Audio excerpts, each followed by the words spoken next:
Uncle, திராவிடம் என்ற சொல் எப்படி வந்தது?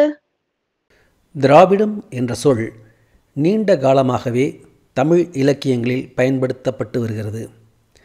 தமிழ்நாட்டில் இருந்த சமணர்களில் நந்திகணம் என்ற பிரிவினர் திராவிட சங்கம் என்ற ஓர் அமைப்பை கிபி 470 நிறுவினர்.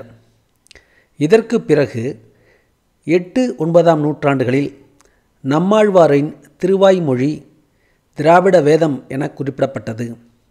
வைணவ முன்னோடிகளில் ஒருவரான நாதமுனிகள் நம்மாழ்வார் குறித்த தனிப்பாடல் ஒன்றில் திராவிட வேத சாகரம் என்ற சொற்களை பயன்படுத்தினார். ஆதிசங்கரர் தான் இயற்றிய சௌந்தரிய லகரியில் திருஞான சம்பந்தரை திராவிட சிசு என்று குறிப்பிடுகிறார்.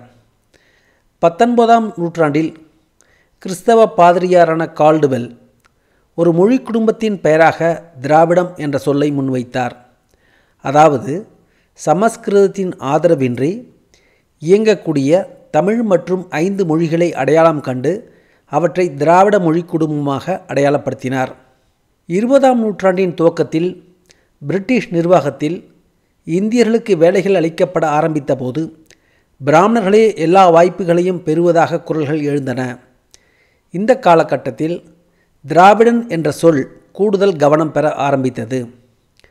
டாக்டர் சி நடேசனார் பிராமணர் அல்லாத மாணவர்கள் தங்கி படிக்க திராவிடன் இல்லம் என்ற இல்லத்தை உருவாக்கினார்.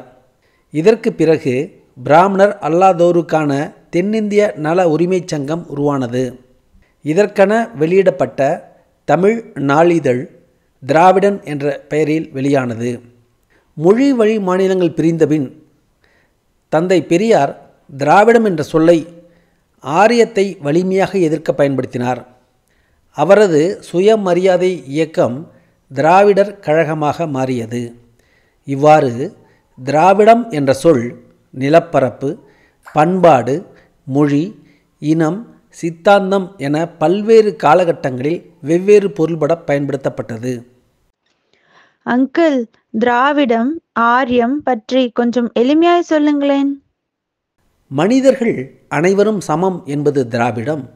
பிறப்பின் அடிப்படையில் மனிதர்களை பிரிப்பது ஆரியம். அங்கிள், திராவிடம் தமிழ் தேசியத்திற்கு எதிரானதா? களத்தை அப்படி கட்டமைக்க பன்னெடுங்காலமாக சிலர் முயல்கிறார்கள். ஆனால் திராவிடமும் தமிழ் தேசியமும் தமிழர்களின் நலனுக்கானவையே. திராவிடத்தின் எதிரி ஆரியமே.